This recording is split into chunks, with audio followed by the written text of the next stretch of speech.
സുഹൃത്തുക്കളെ, അസ്സലാമു അലൈക്കും. നമുക്കറിയാം, പല ചരിത്ര സത്യങ്ങളും മൂടിവെക്കപ്പെടാറുണ്ട്. റസൂൽ സല്ലല്ലാഹു അലൈഹി വസല്ലമയുടെ കാലശേഷം ഉണ്ടായിട്ടുള്ള ചരിത്രങ്ങൾ പഠിക്കരുത് എന്ന് പറയാറുണ്ട് പണ്ഡിതന്മാരും പുരോഹിതന്മാരും. കാരണം അത് പഠിച്ചാൽ പല യഥാർത്ഥങ്ങളും സത്യങ്ങളും വെളിവാകും എന്നുള്ളതാണ്. എന്നാൽ ഇന്ന് പലരും പഠിക്കുകയാണ്. നമ്മുടെ കേരളത്തിൽ അടക്കം പലരും പഠിക്കുകയും ഗവേഷണം നടത്തുകയും ചെയ്യുകയാണ്.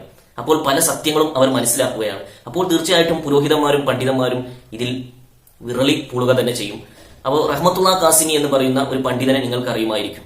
അദ്ദേഹം പറയുന്നത്, അല്ലെങ്കിൽ അദ്ദേഹത്തിന്റെ അനുയായികൾ വിശ്വസിക്കുന്നത്, അദ്ദേഹം കൂടുതൽ ഗവേഷണം നടത്തുന്ന ആളാണ്, പഠിക്കുന്ന ആളാണ്, പലതും ഗവേഷണം നടത്തുന്നുണ്ടാകാം, പല ഗ്രന്ഥങ്ങളും സെർച്ച് ചെയ്യുന്നുണ്ടാകാം. പക്ഷെ ഇവർക്കൊക്കെ യഥാർത്ഥ ഒരു അന്വേഷി റസൂൽ സല്ലല്ലാഹു അലൈഹി വസല്ലമയുടെ വഫാത്തിന് ശേഷം ഇങ്ങനെ കടന്നു വരുമ്പോൾ യഥാർത്ഥ ദീനിനെ അട്ടിമറിച്ച, ഇവിടെ ദീനിൽ സകല ഫിത്നവും ചെയ്ത മുആവിയ ലഅനത്തുല്ലാഹിയെ പോലും ഇദ്ദേഹത്തിന് മനസ്സിലായിട്ടില്ല എന്നുള്ളതാണ്. അല്ലെങ്കിൽ മനസ്സിലായിട്ടില്ല, അല്ലെങ്കിൽ മനസ്സിലായിട്ടും കണ്ണടക്കുന്നു.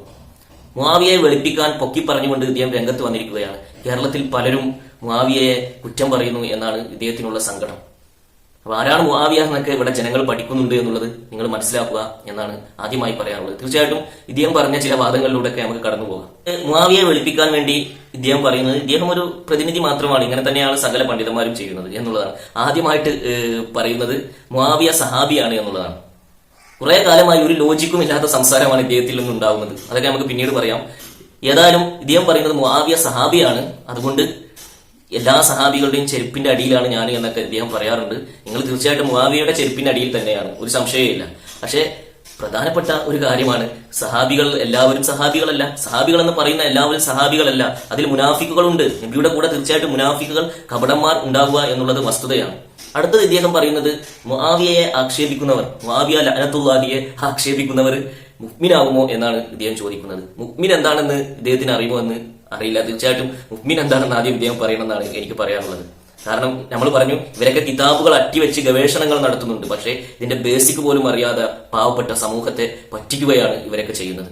നമുക്ക് നോക്കാം, മുആവിയയെ ആക്ഷേപിക്കുന്നവർ മുഅ്മിനാകുമോ എന്നാണ് ഇദ്ദേഹം ചോദിച്ചത്. മുആവിയ ആരെ ആക്ഷേപിച്ചിട്ടുണ്ട് എന്ന് ആദ്യം നോക്കാം. ഇദ്ദേഹം വെളുപ്പിക്കാൻ ശ്രമിക്കുന്ന മുആവിയ ലഅനത്തുല്ലാഹിയായ മുനാഫിക്ക് ആരെയാണ് ആക്ഷേപിച്ചതെന്ന് തീർച്ചയായിട്ടും നമുക്ക് പരിശോധിക്കാം. ജനങ്ങൾ പരിശോധിക്കുന്നുണ്ട്. ഇതൊക്കെ മൂടിവെച്ച കാര്യങ്ങളല്ല. അപ്പൊ ഇതൊക്കെ പാട്ടായി, എത്ര വെളുപ്പിക്കാൻ നോക്കിയിട്ടും കാര്യമില്ല. റസൂൽ സല്ലല്ലാഹു അലൈഹി വസല്ലമ പറഞ്ഞത്, ഞാൻ ആർക്ക് മൗലയാണോ അവർക്ക് അലിയും മൗലയാണ്. ഞാൻ വിജ്ഞാനത്തിന്റെ പട്ടണമാണെങ്കിൽ അതിലേക്കുള്ള കവാടം അലിയാണ്. ഈ കവാടത്തെ, റസൂൽ സല്ലല്ലാഹു അലൈഹി വസല്ലമയിലേക്കുള്ള കവാടത്തെ, റസൂൽ സല്ലല്ലാഹു അലൈഹി വസല്ലമയെ ആര് മൗലയാക്കുന്നു, അവർക്ക് മൗലയായ അലി റളിയല്ലാഹു അൻഹുവിനെ ദ്രോഹിച്ച പ്രധാനപ്പെട്ട കഥാപാത്രമാണ് ഈ മുആവിയ ലഅനത്തുല്ലാഹി എന്നത് പരസ്യമായിട്ടുള്ള കാര്യമാണെന്ന് എല്ലാവരും പഠിക്കുകയാണ്. നിങ്ങൾ കുറെ തലക്കെട്ടുകാർ വെളുപ്പിക്കാൻ നോക്കിയാൽ വെളുക്കുന്ന സംഭവമല്ല അത്. അപ്പോ അലി റളിയല്ലാഹു അൻഹുവിനെതിരെ യുദ്ധം ചെയ്ത ആളാണ്. യുദ്ധത്തിൽ അവസാനം പരാജയപ്പെടുന്നു എന്ന് പറയുമ്പോൾ അപാര കുരുട്ടുബുദ്ധിയാണ്, കുറുക്കനാണ്. അവസാനം ഖുർആൻ കുന്തത്തിൽ കുത്തി നമുക്ക് സമാധാനം ഉണ്ടാക്കാം, ഖുർആൻ വിധി കൽപ്പിക്കട്ടെ എന്നൊക്കെ പറയുന്നുണ്ട്. അപ്പൊ സകല ഫിത്നയും, ഈ ചരിത്രം ഇങ്ങനെ പഠിക്കുമ്പോൾ ഇതിലെ സകല ഫിത്നയും ഉണ്ടാക്കിയ ഹെഡാണ് ഇദ്ദേഹം എന്നുള്ളതാണ്. അപ്പൊ നമുക്ക് കാണാൻ കഴിയുന്നത്, അലി റളിയല്ലാഹു അൻഹുവിനെ വെള്ളിയാഴ്ച ജുമഅക്ക് മിമ്പറിൽ നിന്നുകൊണ്ട് അലി റളിയല്ലാഹുവിനെ ശപിക്കാൻ, ശാപപ്രാർത്ഥന നടത്താൻ ഓർഡർ കൊടുത്ത ആളാണ്. പതിറ്റാണ്ടുകൾ അലി റളിയല്ലാഹു അൻഹുവിനെ ശാപപ്രാർത്ഥന നടത്തിയിട്ടുണ്ട്. ഞാൻ ആർക്ക് മൗലയാണോ അവർക്ക് അലിയും മൗലയാണെന്ന് പറയുന്ന അലിയുടെ മേലെ ഒരു വാക്കുച്ചരിച്ചാൽ അവൻ മുഅ്മിനല്ല എന്നുള്ളതാണ് യഥാർത്ഥം. എന്നാൽ അലി റളിയല്ലാഹുവിനെ ശപിച്ച അലി, അള്ളാഹുവിന്റെ റസൂൽ സല്ലല്ലാഹു അലൈഹി വസല്ലമ മൗലയാക്കിയ അലി റളിയല്ലാഹു അൻഹുവിനെ വാളെടുത്ത ഈ മുആവിയയെ എങ്ങനെയാണ് നിങ്ങൾ, മുആവിയയുടെ ബാക്കി ചരിത്രങ്ങളൊക്കെ ഇവിടെ ഉള്ളവർ പഠിക്കട്ടെ. ഈ റഹ്മത്തുള്ള കാസിമി അടക്കമുള്ള പണ്ഡിതന്മാരും പുരോഹിതന്മാരും മുആവിയയൊക്കെ വെളുപ്പിക്കാൻ നടക്കുന്നവര്, നിങ്ങൾ പലതും ഗവേഷണം ചെയ്ത് പഠിച്ച് കിതാബുകളിൽ നിന്നൊക്കെ ഉദ്ധരിക്കുന്നുണ്ടല്ലോ. റസൂൽ സല്ലല്ലാഹു അലൈഹി വസല്ലമയുടെ വഫാത്തിന് ശേഷമുള്ള ചരിത്രം നിങ്ങൾ ജനങ്ങൾക്ക് പറഞ്ഞു കൊടുക്കൂ. നിങ്ങൾ എത്ര വെളുപ്പിച്ച് പറഞ്ഞാലും ജനങ്ങൾ ചോദ്യം ചോദിക്കും. ഇതൊക്കെ പച്ചയായി ഉണ്ട്, സത്യത്തെ മൂടി വെക്കാൻ കഴിയില്ല. മുആവിയ ആക്ഷേപിച്ചത് അലി റളിയല്ലാഹു അൻഹുവിനെയാണ്. അലി റളിയല്ലാഹു അൻഹുവിനെ ആക്ഷേപിച്ച മുആവിയ മുഅ്മിനുമല്ല, മുസ്ലിമുമല്ല, കപടനാണ്, മുനാഫിക്കാണ് എന്നുള്ളത് വ്യക്തമായിട്ടുള്ള കാര്യമാണ്. മുആവിയ ആരെയാണ് ആക്ഷേപിച്ചത്? ഹസ്രത്ത് അലി റളിയല്ലാഹു അൻഹുവിനെയാണ്. അലി റളിയല്ലാഹു അൻഹുവിനെ ആക്ഷേപിച്ച മുആവിയയുടെ ചെരുപ്പിനടിയിലായ പണ്ഡിതന്മാർ ആരായിരിക്കും? അവരുടെ ചെരുപ്പിനടിയിലായ, മുആവിയ ലഅനത്തുല്ലാഹിയുടെ ചെരുപ്പിനടിയിലായിട്ടുള്ള പണ്ഡിതന്മാർ തീർച്ചയായിട്ടും ഖുർആൻ പറഞ്ഞ പണ്ഡിതന്മാരിലും പുരോഹിതന്മാരിലും പെട്ട ധാരാളം പേർ ജനങ്ങളുടെ ധനം അന്യായമായി തിന്നുകയും അള്ളാഹുവിന്റെ മാർഗത്തിൽ നിന്ന് തടയുകയും ചെയ്യുന്നുണ്ട്. കാരണം മുആവിയയുടെ മാർഗം അള്ളാഹുവിന്റെ മാർഗത്തിൽ നിന്ന് തടയലാണ്. അതുപോലെ തന്നെ ആകാശത്തിന് ചുവട്ടിൽ, അവസാന കാലത്തെ പണ്ഡിതന്മാർ ആകാശത്തിന് ചുവട്ടിലെ ഏറ്റവും വലിയ നീചന്മാരായിരിക്കും എന്ന് പ്രവാചകൻ സല്ലല്ലാഹു അലൈഹി വസല്ലമ പറഞ്ഞവരുടെ കൂട്ടത്തിലുള്ളവരാണെന്ന് ചിന്തിക്കാൻ അല്പം ഓളം മതി എന്നുള്ളതാണ്. അടുത്തത് ഇദ്ദേഹം പറഞ്ഞ കാര്യം, മുസ്ലിം ലോകത്തിന്റെ നേട്ടം 60% മുആവിയയുടെ കാലത്തുണ്ടായതാണ്. എന്താണ് മുസ്ലിം ലോകത്തിന്റെ നേട്ടം? ഇദ്ദേഹം തന്നെ ഏതോ പ്രസംഗത്തിൽ പറഞ്ഞതായിട്ടാണ് എന്റെ ഓർമ്മ. കുറെ രാജാക്കന്മാര് ഇസ്ലാമിന്റെ പേരിൽ, മുസ്ലിം പേരിൽ ഇഷ്ടം പോലെ തമ്മാടിത്തരങ്ങൾ ചെയ്തിട്ടുണ്ട്. അതൊന്നും ഇസ്ലാമിന്റെ അക്കൗണ്ടിലല്ല. നിങ്ങൾ പറയുന്ന നേട്ടം എന്താണ്? കുറെ സാമ്രാജ്യത്വം കെട്ടിപ്പടുക്കലാണോ? കുറെ രാജ്യങ്ങൾ പിടിച്ചെടുക്കലാണോ? ഇദ്ദേഹം ഗവർണറായപ്പോ, ഈ മുആവിയ ലഅനത്തുല്ലാഹി ഗവർണറായപ്പോ തുടങ്ങിയിട്ടുണ്ട് ഇദ്ദേഹത്തിന്റെ രാജവാഴ്ച, ഇദ്ദേഹത്തിന്റെ ആഡംബരവും സകല തമ്മാടിത്ത വാഴ്ചയും. അത് ഇദ്ദേഹം ഖിലാഫത്തിനെ തട്ടിയെടുത്ത് രാജവാഴ്ച വീണ്ടും വായിച്ചപ്പോഴും തീർച്ചയായിട്ടും ആവർത്തിച്ചിട്ടുണ്ടാവും. അതൊന്നും ഇസ്ലാമിന്റെ നേട്ടമല്ല. എന്താണ് ഇസ്ലാമിന്റെ നേട്ടം? യഥാർത്ഥത്തിൽ എന്താണ് ഇസ്ലാമിന്റെ റസൂൽ സല്ലല്ലാഹു അലൈഹി വസല്ലമ കൈമാറിയ സത്ത്, എന്താണ് നിധി എന്നുള്ളത് തീർച്ചയായിട്ടും നമ്മൾ ഇവിടെ പരിശോധിക്കേണ്ടതാണ്. റസൂൽ സല്ലല്ലാഹു അലൈഹി വസല്ലമ കൈമാറിയ നിധി ആരിലേക്കാണ് കൈമാറിയത്? ആരെയാണ് റസൂലുള്ളാഹി മൗലയാക്കിയത്? അലി റളിയല്ലാഹു അൻഹുവിനെയാണ്, അലി റളിയല്ലാഹു അൻഹുവിലേക്കാണ്. അപ്പൊ യഥാർത്ഥത്തിൽ ഇവിടെ വിതരണം ചെയ്യപ്പെടേണ്ട നിധി ദിക്റെ കൽബാണ്. അതായത് റസൂൽ സല്ലല്ലാഹു അലൈഹി വസല്ലം അലി റളിയല്ലാഹു അൻഹുവിനെ കെട്ടിപ്പിടിച്ചു, എന്നിട്ട് പറഞ്ഞു കണ്ണടക്കുക, കൽബ് തുറക്കുക. അള്ളാഹു നോക്കുന്ന കൽബിനെ ഹയാത്താക്കി കൊടുത്തു, കൽബിൽ അള്ളാഹുവിന്റെ നൂറിനെ ഇറക്കി കൊടുത്തു. തീർച്ചയായിട്ടും അലി റളിയല്ലാഹു അൻഹുവിനെ അവഗണിക്കുന്നതിലൂടെ, ഇവരൊക്കെ ചതികൾ പ്രയോഗിക്കുന്നതിലൂടെ അതിനെ തന്നെയാണ് ആക്ഷേപിച്ചത്, അതിനെ തന്നെയാണ് മൂടി വെച്ചത്.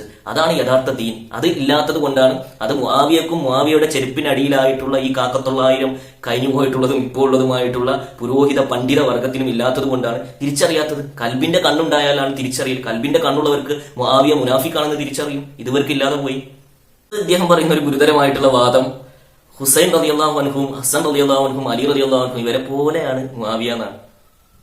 എന്തൊരു ഇതാണ് പറഞ്ഞിട്ടുള്ളത്, ഇദ്ദേഹത്തിന് തന്നെ അറിയില്ല, എന്താ പറയുന്നതെന്ന് അറിയില്ല.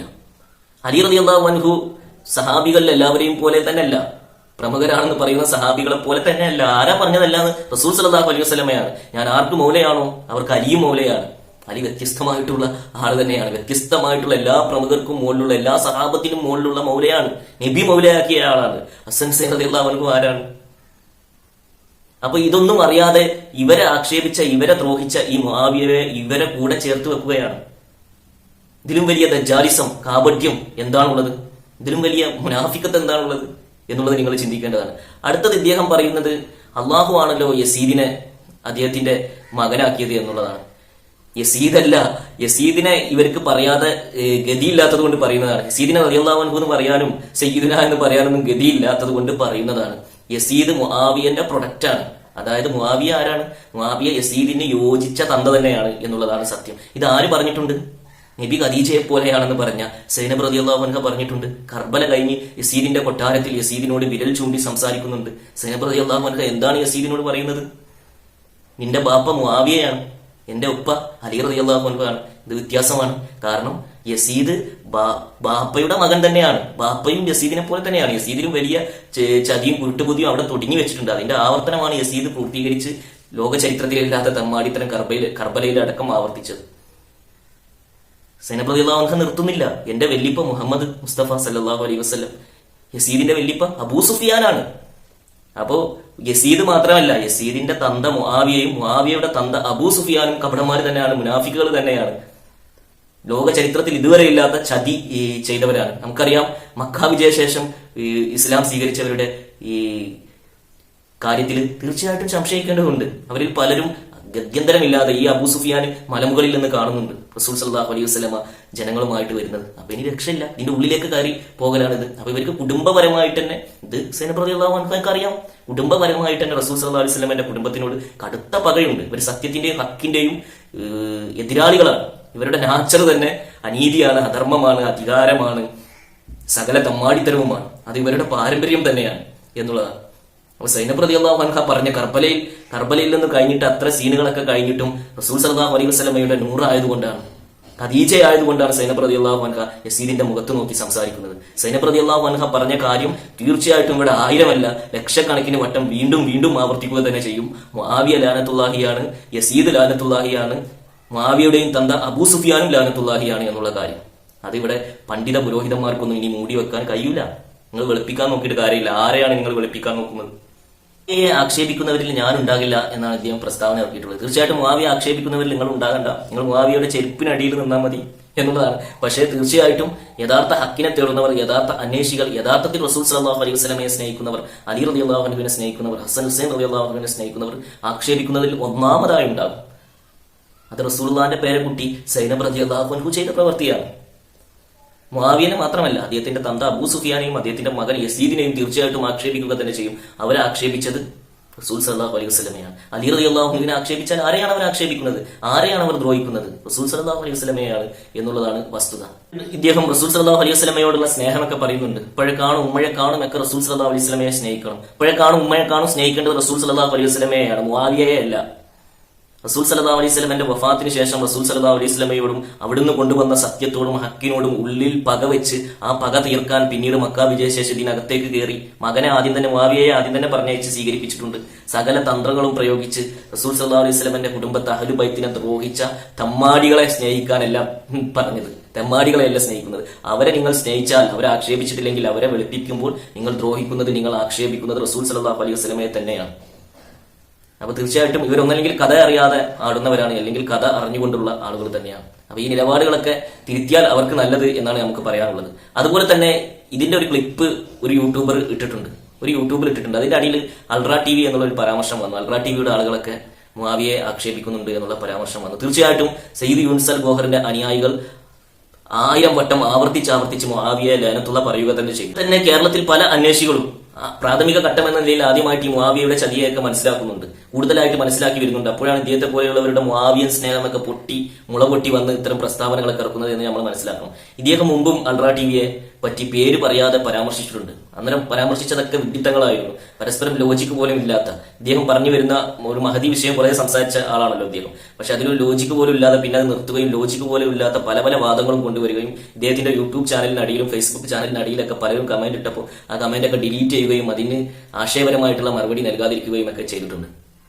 അപ്പൊ തീർച്ചയായിട്ടും മുആവിയയെ, യസീദിനെ, അബൂ സുഫിയാനിനെ, സയ്യിദ് യൂനുസ് അൽ ഗോഹറിന്റെ അനുയായികൾ നിങ്ങൾ കമന്റ് ചെയ്ത, നിങ്ങൾ മുന്നേ ഇവരുടെ ഉസ്താദ് റഹ്മത്തുള്ളാഹി ഖാസിമി മുന്നേ പേര് പറയാതെ പരാമർശിച്ച സയ്യിദ് യൂനുസ് അൽ ഗോഹറിന്റെ അനുയായികൾ തീർച്ചയായിട്ടും ഇവരൊക്കെ ലഅനത്ത് ചൊല്ലുന്നുണ്ട്, ആക്ഷേപിക്കുന്നുണ്ട്. അത് അനിവാര്യമാണ്. അവർ റസൂൽ സല്ലല്ലാഹു അലൈഹി വസല്ലമയുടെ ശത്രുക്കളാണ്, ഉള്ളിലേക്ക് കടന്നുകൂടി ചതി ചെയ്തവരാണ് എന്നതുകൊണ്ട് തന്നെയാണത്.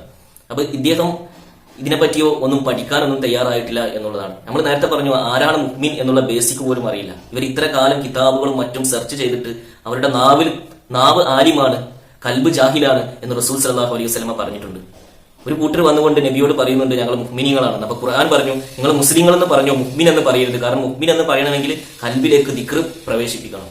അപ്പൊ തീർച്ചയായിട്ടും സയ്യിദ് യൂനുസ് അൽ ഗോഹർ ലോകത്ത് ചെയ്യുന്നത് ഈ ദിക്റിനെ, അള്ളാഹുവിന്റെ ദിക്റിനെ കൽബിലേക്ക് പ്രവേശിപ്പിച്ച മുആവിയൻ മതം എന്താണോ മൂടിവെച്ചത്, മുആവിയൻ മതം പ്രധാനമായിട്ട് മൂടിവെച്ചത് റസൂൽ സല്ലല്ലാഹു അലൈഹി വസല്ലമയുടെ ഈ സത്തയാണ്. അലി റളിയല്ലാഹു അൻഹുവിലേക്ക് റസൂൽ സല്ലല്ലാഹു അലൈഹി വസല്ലമ കൈമാറിയത് ഈ നൂറിനെയാണ്. കൽബിൽ നിന്ന് കൽബിലേക്കാണ് ഈ നൂറിനെ കൈമാറിയത്. യഥാർത്ഥ ഖുർആൻ കൈമാറിയത് കൽബിൽ നിന്ന് കൽബിലേക്കാണ്. അള്ളാഹു നോക്കുന്ന ഇടം കൽബാണ്. ഈ കൽബിനെ, ലക്ഷക്കണക്കിന് ആളുകളുടെ ഈ കൽബിനെ ഹയാത്താക്കുകയാണ് സയ്യിദ് യൂനുസ് അൽ ഗോഹർ ചെയ്യുന്നത്. തീർച്ചയായിട്ടും നമ്മൾ ഈ ചാനലിൽ ഇഷ്ടംപോലെ പ്രാവശ്യം പറഞ്ഞിട്ടുണ്ട്, അതിനെപ്പറ്റി പഠിച്ചു നോക്കാം. അതിനെപ്പറ്റിയുള്ള ഗ്രന്ഥം തീർച്ചയായിട്ടും നിങ്ങൾക്ക് ഫ്രീ ആയി എത്തിച്ചു തരും, വായിച്ചു നോക്കാം. ഈ പണ്ഡിതന്മാരും പുരോഹിതന്മാരൊന്നും പഠിക്കാൻ തയ്യാറല്ല, നിങ്ങളുടെ അള്ളാഹുവിന്റെ മാർഗത്തിൽ നിന്ന് നിങ്ങളെ തെറ്റിക്കുന്നവരായിരിക്കും.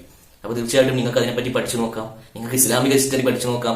ഇവര് വെളുപ്പിക്കുന്ന മുആവിയ ആരാണെന്ന് തീർച്ചയായിട്ടും പഠിച്ചു നോക്കാം. മുആവിയയെ വെളുപ്പിക്കുന്നവർ, മുആവിയയുടെ ചെരുപ്പിനടിയിലായവർ, തീർച്ചയായും മുആവിയ ആരാണ്? കപടനാണ്, മുനാഫിക്കാണ്. ഇതിനകത്ത് കയറിക്കൂടിയവരാണ് ഇവര്. സഹാബി എന്നൊക്കെ പറയുന്നു. അകത്ത് കയറിക്കൂടിയവരിലും മുനാഫിക്കുകളുണ്ട്.